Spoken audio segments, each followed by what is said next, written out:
Hello, hello. Religious sentiment of bhakti. Religious sentiment of bhakti. Bhakti is devotion. Devotion can be to different variety of gods and goddesses. That is what our Sanatan Dharma is great about. We have got so many, in fact, innumerable gods and goddesses. So this bhakti, devotion, today we are talking about this bhakti particularly to you might have guessed. If you recognize what is today, if you are aware what is today being the birth anniversary of Tulasidas. Tulasi is a plant. Das means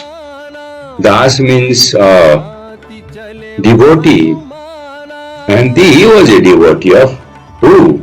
Lord Rama. Ram को थियो एकदम परापूर्व देखि सारै उत्प्रेरित थियो। होइन भनेदेखि कसैको हेर न 91 वर्षको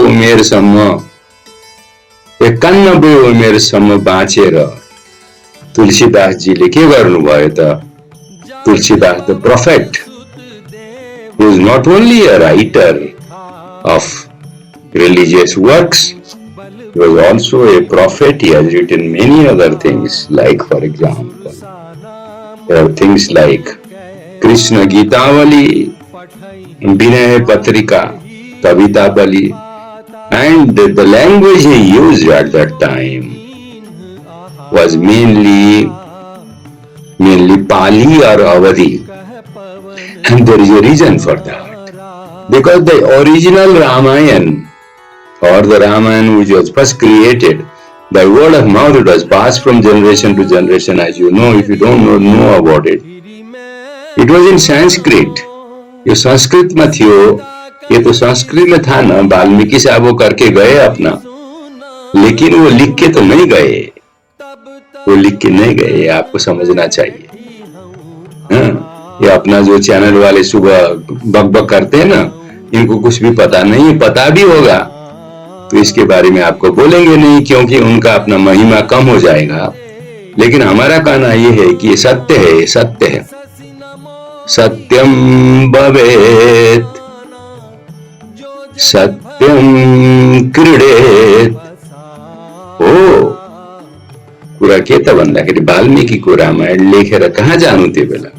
लेख्न न मसी पाउँथ्यो, न कुनै कागज पाउँथ्यो। उनले त एकजनाले अर्को जनालाई भने, उहाँले आफ्नो भन्नुभयो सबैलाई बोलाएर, आफ्नो सप्तऋषिहरूलाई उहाँहरूले अरूलाई भन्नुभयो।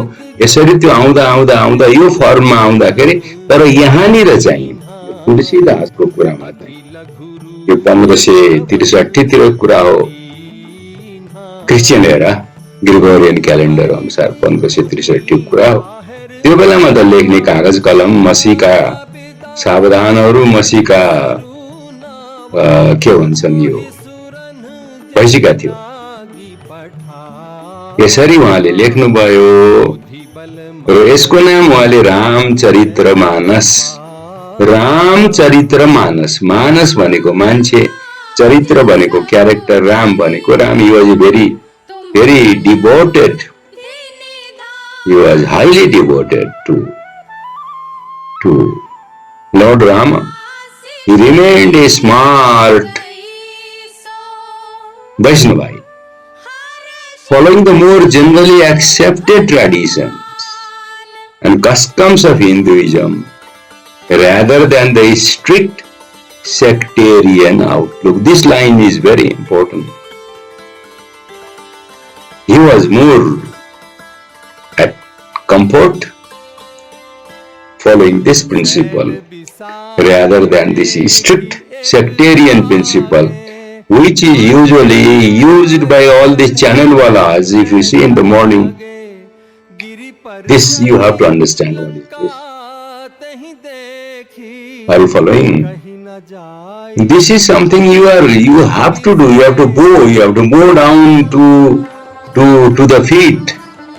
You have to go down, you have to turn around from the right side of a temple, and you must apply something in your forehead, or you must take some milk or banana or maybe flowers. That is called the strict sectarian outlook. He was against it. That's why. That's why I like him. I'm sure if you read more about him,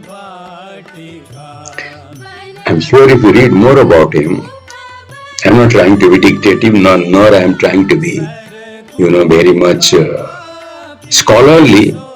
I don't know much. Alright. I don't know much.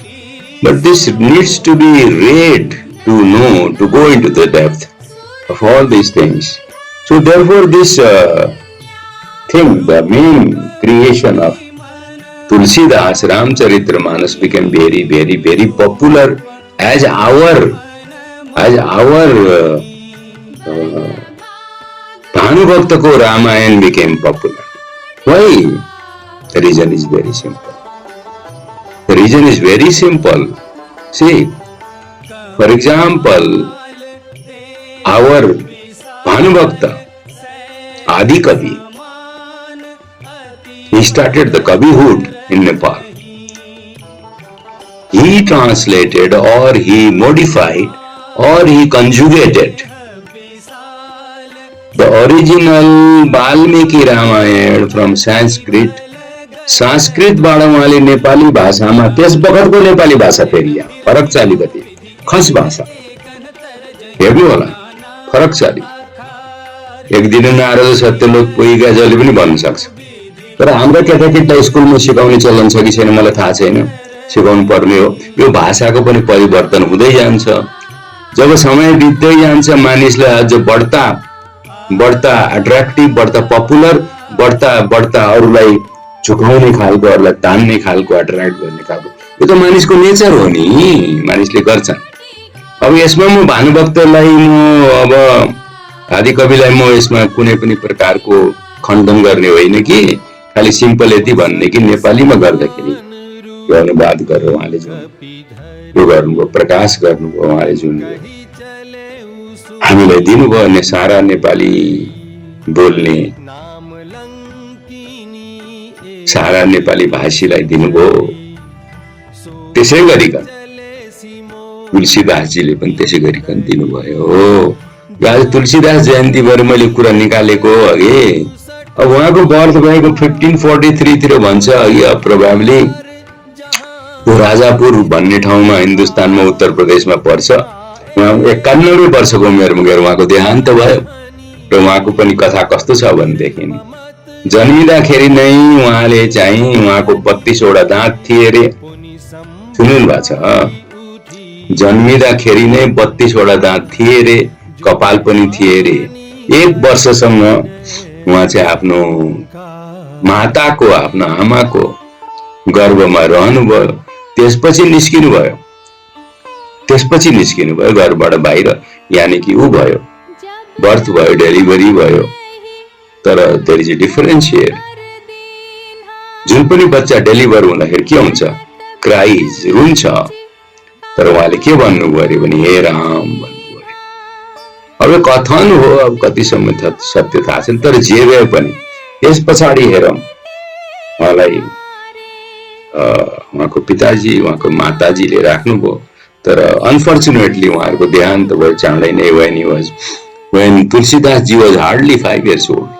त्यसपछि बनारस गएर अयोध्या गएर उहाँलाई लग्नुभयो कसैले र अयोध्यामा त्यो संकट मोचन को जुन छ नि मन्दिर यो तुलसीदास जी कै यो हो उहाँले हनुमानजीलाई पनि भेटेको भन्ने देखिन्छ यहाँ यो ग्रन्थहरू हेर्यो भनेदेखि तर फल्स पनि हुन सक्छ difficult to say but all said and done comparing Bhanubhakta with Tulsidas is very, very, very important, extremely important. It is paramount. You know why? Because there are thousands of people, millions of people, hundreds of people who cannot, cannot decipher the language like Sanskrit, language like Latin, language like maybe even English. Okay.